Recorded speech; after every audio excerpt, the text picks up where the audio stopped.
All right, so I'm going to talk about what's going on in the U.S. economy. You may know we had an election down there, and Donald Trump is now the president of the United States. And, you know, a lot of people thought that there was no way Donald Trump was going to win. I mean, he was a complete long shot. Even on the day of the election, he was anywhere from 5-1 to 10-1 underdog, right? Nobody believed that he was going to win. And I actually thought he was going to win, and I kind of was second-guessing myself closer when all the polls were just so bad. But I kept thinking, well, you know, maybe these polls are not really accurately reflecting the sentiment out there. Because the people that expected Hillary Clinton to win, these were the same people who believed in this phony recovery, right? And all the people who were pointing out reality, right? President Obama said, well, they were peddling fiction. Well, I knew that the fiction peddlers were in the Obama administration, were on Wall Street, were at the Fed. I knew that the economy was in horrible shape.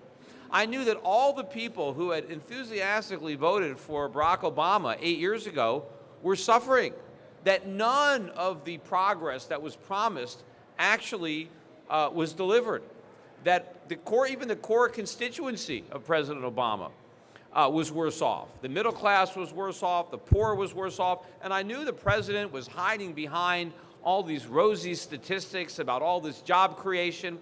And I would point out, and I've been pointing out for years, that there was no job creation, there was job destruction.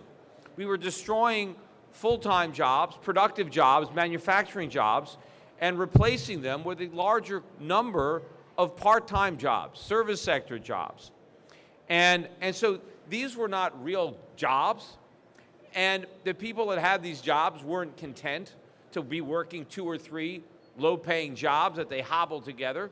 And I knew that the labor force had been eviscerated. One of the main reasons that the unemployment rate was so low was because so many people that weren't working were not counted as unemployed because they had thrown in the towel. And so I believed that all these people would vote for Trump. I thought that Trump was going to do very well among blue-collar workers, the Reagan Democrats that I thought would come home to Trump. Because why would anybody vote for 4 more years of what we just had? But, you know, Wall Street was still so blind. They still believed their own hype and their, about this recovery because they had to justify the stock market rally. They couldn't say that it was just rallying because of a bubble, so they wanted to pretend that we had a real recovery, and the whole dollar rally was based on all the rate hikes that the Fed was going to be able to deliver based on this real recovery that had finally been created. And so I didn't believe any of that, so I wasn't surprised at all. I mean, I expected Donald Trump to win. I would have been surprised if he lost, but I didn't think he was a sure thing. I still had some doubts. But the minute he won, and if you remember, prior to Donald Trump winning, everybody on Wall Street was sure that if Trump managed to win, it was going to be a disaster. I mean, the stock market was going to crash, gold was going to go up $100 an ounce. I mean, everybody was certain what was going to happen if Trump won. And I kept telling people, I was on television, say, why? Why is the market so afraid of somebody who says they're going to cut taxes and cut regulation? I mean, to me, Hillary Clinton should be scarier for the real economy, for business, than Donald Trump. But nonetheless, this is what everybody believed. And I think the reason was, I mean, Wall Street wanted Hillary Clinton to win, but they also thought she was going to win. And they wanted to celebrate when she did, and they wanted to justify the rally, because the market, right, was going to rally if Hillary Clinton won. And as soon as Trump won, or as soon as people realized that he was going to win, if you were watching the markets election evening, the S&P was down, 20 points. Gold was up $60, right? The dollar was up. Everything that everybody said was going to happen started to happen, and then it all reversed, right? And we had this huge rally in the stock market. Gold got clobbered. The dollar went up because all of a sudden everybody said, "Wait a minute, this is good for the economy, right? We're going to have tax cuts. We're going to have less regulation. We're going to have we're going to have this fiscal stimulus." And all of a sudden the narrative flipped around. But here is the reality, right? The reason that Donald Trump is president is because the U.S. economy is a disaster. And we haven't solved the problem by electing Trump. And it's even possible that we're going to expose the problem even quicker, because all Donald Trump has inherited from Barack Obama is a massive bubble. This is bigger than the bubble that George Bush inherited from Bill Clinton. If you remember the latter half of the Clinton presidency, Clinton was president for 8 years. And during his second term, we had a stock market bubble and a dollar bubble that was fueled by Alan Greenspan's cheap money policies, which were cheap money by then, by the standards of the day, but not by today's standards. But he kept interest rates too low.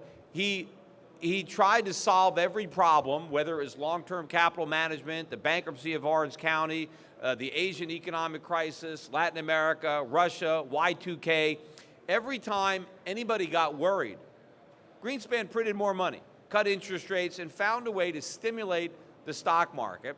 But also at the same time, the U.S. was running some budget surpluses based on some accounting gimmicks. And since everybody was worried about Europe and Asia, you had all these safe haven flows into the dollar, into the U.S. stock market. They were talking about, if you can remember, we're going to have surpluses as far as the eye can see. We're going to pay off the national debt, all this nonsense. So the dollar was in a bubble. The stock market was in a bubble. And then we elected Bush. And everybody was convinced this is great, because we just had 8 years of a Democrat who was anti-business. Now we have a pro-business Republican who's going to cut taxes and ease regulation. And that's, we had tax cuts under Bush. We had substantial tax cuts under Bush. We had increases in government spending. In fact, the deficits went way up under Bush, where we got all the fiscal stimulus that people were hoping for. We even got a corporate tax holiday under Bush, where corporations in America could repatriate all their foreign earnings and pay a 5% tax. We had that. And what happened? Did the stock market go up? No, it crashed. What happened to the dollar? It tanked for 7 years. The dollar hit an all-time record low in 2008. What happened to the price of gold when we elected George Bush? Gold was at $270 or so when Bush was elected. It went up to $1,000. Gold stocks had been in a terrible bear market, not quite as bad as the one that we just went through, but gold stocks had been falling for years, and they were up tenfold. We made a killing in the gold stock market under Bush. What about oil? Remember, oil was like 20 bucks? People thought it was going to 10. There are people saying the oil was going to $5 a barrel towards the end of the Clinton administration. It went to 140, 150 under Bush. So the opposite of what everybody expected happened when we elected George Bush, because the bubble burst under Bush. But here's the problem.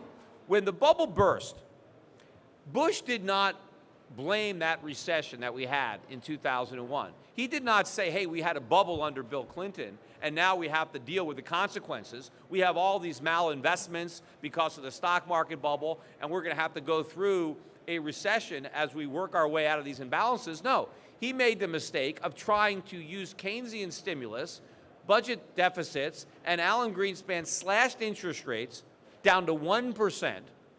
And we were able to mitigate the severity of that recession. It was the shallowest recession in U.S. history.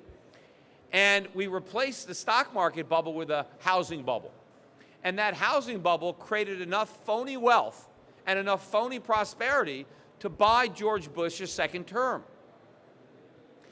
But the consequence of that bubble blew up in 2008 while George Bush was still in office. And so ultimately that bubble collapsed, and that's what paved the way for Barack Obama. But this time, I don't think Donald Trump is going to be so lucky, because I think when the bubble bursts now, and it's all the same bubble, it's all a continuation of the same policy, because when the housing bubble burst, instead of lowering interest rates to 1%, the Fed didn't stop at 1%. They passed one and went all the way to 0. And they stayed there for like 7 years. And now, despite all this talk about how they're going to normalize rates and raise rates, they've only raised them twice. They've raised them by 50 basis points.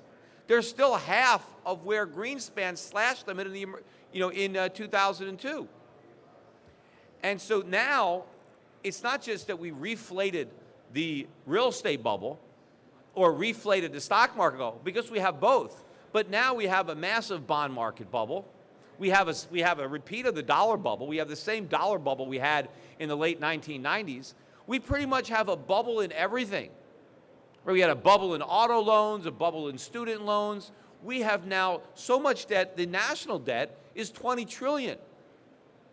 Right? The national debt doubled under Bush from $5 trillion to $10 trillion. It doubled under Obama from $10 trillion to $20 trillion. I mean, is it even within the scope of possibility that we can go from $20 trillion to $40 trillion, assuming that Trump was in office for 8 years? But I think at this point, and interest rates are already starting to rise. This is going to be the problem. This is the pin that pricks this debt bubble, is rising interest rates. I mean, why has the Fed kept rates so low for so long? Because they can't raise them. That's why. I mean, they want to pretend that, well, we're just trying to make sure everything is okay. Look, if everything was okay, we raise rates. It's because they can't raise rates because the debt is too high. What would happen to the budget if interest rates went up? Right now, we've got a $20 trillion national debt, yet we pay less interest on the national debt than we paid when Ronald Reagan was president, and the national debt was $1 trillion. So all of this is possible because interest rates are so low. If interest rates went back to 5%, which is still not high, 5%, you'd be talking about an extra $1 trillion a year or in interest on the national debt every year. Where'd that money come from? What if interest rates went to 10%? Oh, wait, it's not. I mean, they went higher than that under Paul Volcker, but even somewhere between 5 and 10. And then what about the housing market? Where would mortgage rates have been averaging the last few years? Mortgage rates 3.5%, 4%. Yet home ownership in America is at a 60-year low. What would happen to the real estate market if mortgage rates went to 6 or 7% or 8%? I mean, that's normal for a mortgage. Nobody could afford a house. How the market would implode. What about the corporate sector, corporate America? Why do you think the Dow is flirting with 20,000? It's not because U.S. companies are earning all this money. It's because they levered up during the era of cheap money and they bought back a bunch of stock. And so we have this gigantic bubble, and Donald Trump is right. The last 8 years have been a disaster, right? Our country is littered with closed out factories that are like tombstones, right? People have lost good jobs. We've had massive debt. But there is no quick fix to all this. I mean, Donald Trump talks as if all we have to do is renegotiate NAFTA, right? All we have to do is have smarter bureaucrats negotiating, and the trade deficits are going to go away. No, they're not. And Donald Trump talks about how, the world has been taking advantage of America. No, we've been taking advantage of the world. That's what he doesn't understand, right? What is the relationship that America has with the rest of the world? Well, we consume and the world produces. Well, I mean, obviously, we're the beneficiaries of that. We get to consume all sorts of products. Yes, the factories are all gone, but the consumer goods that the factories used to produce, they're still here. How are we getting all these goods that we don't produce? Because people in other countries are dumb enough to give them to us. Now, they don't think they're giving them to us. They think they're selling them, but they're not, because we're borrowing the money to buy it, and we're never going to pay it back. I mean, we don't have the capacity to pay it back. We don't have the intention of paying it back. So the world has been conned into supporting this relationship. So Donald Trump has that backwards.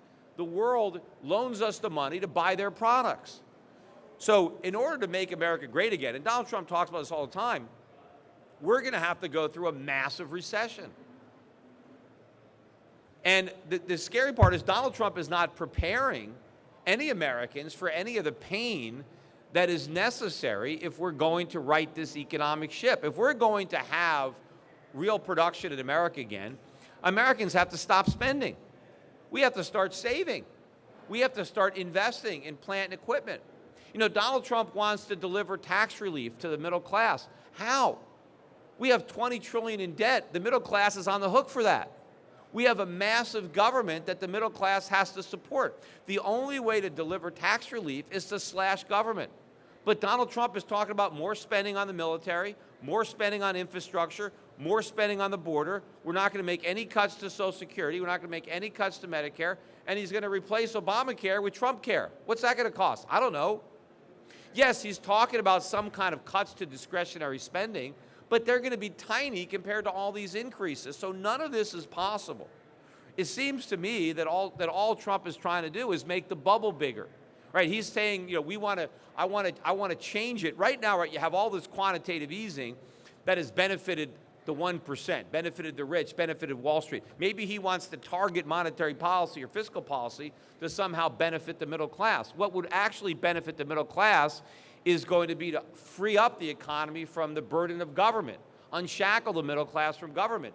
But in order to have this transition, we can't go from a consumer credit bubble economy to a real savings-based, productive economy without collapsing the asset markets. Stock prices have to come down a lot. Real estate prices have to come down a lot. Bond prices have to come down a lot. Interest rates have to go way up. And when that happens, a lot of companies go bankrupt, a lot of banks fail, a lot of people lose money, a lot of people lose jobs. This has to happen. It should have happened in 2001, but it didn't. It should have happened in 2008, but it didn't, because they kept, blowing the bubble up with more and more air. And now it is just so big, it's just so enormous that it can't possibly not pop. And I don't think there's another bubble that the Fed has up its sleeve. And Donald Trump, of course, he criticized the Fed when he was a candidate. I don't think he's going to do that as president. In fact, when Donald Trump ran for office, he talked about the stock market. He said it was a big, fat, ugly bubble. Well, it's bigger, fatter, and uglier now, but he never mentions it as a bubble because now it's his bubble. He doesn't want it to deflate. He wants it to keep going up. He doesn't want to get blamed for all the bad things that are about to happen. And he's, I think, setting himself up for a disappointment because he's promising so much. Everything is going to be so great. It's not. And he is appointing a lot of business people, smart people to the cabinet, but they have no idea what they just bit off. And I think the markets, and I'll talk more about this tomorrow, but I think we have a real opportunity here because this dollar bubble, right, is as big as the dollar bubble that popped when Bush took over. Because when this market, when the economy ends up being a lot weaker than people believe, because the economy has been decelerating. And, as far as I'm concerned, the only reason we're not in a recession is because the government isn't honest about the inflation rate. Because they take the nominal GDP and they deflate it. But a lot of people are thinking, hey, if we're going to get this fiscal stimulus, we don't need the Fed anymore, right? That's what helped the dollar and hurt gold. Hey, the Fed's going to raise rates because now they're not the only game in town, right? Before, we couldn't get any fiscal stimulus because we had gridlock. But now that we have Republicans in Congress and we have a Republican president, we're finally going to get the fiscal stimulus, so now the Fed can back off and let rates go up. They got it wrong. The only way we can have so-called fiscal stimulus is if we get an even bigger dose of monetary stimulus to make it possible.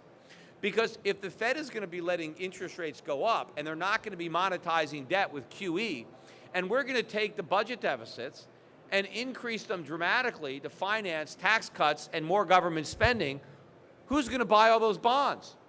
The Chinese aren't going to buy them. They're selling. The Japanese aren't buying them. The Russians aren't going to buy them. The Saudis are. Everybody is selling. Everybody is selling treasuries. In fact, the bond bubble, the bull market that started in 1981 is pretty much over. The whole world wants out of treasuries. How are we going to finance massive deficits in a bond bear market where nobody wants to buy our debt? And if interest rates go up, the depressing effect on the bubble economy of rising rates will more than offset the stimulus of the tax cuts. I mean, just what people are going to have to pay in extra debt service costs are going to destroy whatever benefits they get from whatever tax cuts. And the tax cuts they're talking about are minimal. They're not even as big as Bush. They're nowhere near like Reagan. There are people comparing Trump to Reagan. I mean, it's night and day. I mean, when Reagan came in, the debt to GDP was 30%. Now it's over 100%. When Reagan came in, interest rates on 30-year bonds were 14%. They had nowhere to go but down. Short-term rates were 20%. The stock market was at a PE of 7. So we had cheap stocks, we had expensive money, And they cut rates dramatically. Reagan's rate cuts, the marginal rate went from, what, 70% down to 30%. It was a huge cut in marginal tax rates. And yes, Reagan ran up the deficits, but we were able to finance them because we were a wealthy country. When Reagan was elected, we had trade surpluses in America. When Reagan was elected, we were still the world's wealthiest creditor nation, not the world's biggest debtor. So Trump is coming in at a time, that's why I say it's not morning in America, it's midnight in America. But people are as optimistic now as they were then. They actually believe that all these problems can be solved just because Donald Trump is the first person to have the courage to actually, call the problems out, right? To actually say what a lot of Americans were thinking, that didn't buy all this hype and all this propaganda about how good things were. But as the air comes out of this bubble, when the Fed has to come back with more QE, when they have to cut rates, have I gone over? Oh. It's counting. Yeah, no, it's counting up. I must have gone over. All right. So when the Fed has to cut rates and they have to do QE4, and I think this next round of quantitative easing is going to be bigger than the last three combined. And what's going to really surprise people is just as the Fed is easing, the ECB is going to be tightening because inflation is picking up all over the world. Inflation in Europe is picking up. It's going to be above 2% sometime this year. They can't have that. The Bundesbank is not going to allow. They're going to have to start tapering their QE. They're going to have to start raising interest rates. So it's going to be the exact opposite. Instead of the world, ECB easing and the Fed tightening, it's going to be the reverse. And I think the dollar is going to fall through the floor. And eventually, this is going to end in a currency crisis. There's no way around that we're going to have a dollar crisis. And we almost had a dollar crisis in 2008, but it was saved by the financial crisis. We're not going to get that lucky next time. Anyway, I'll be at my booth. Thank you.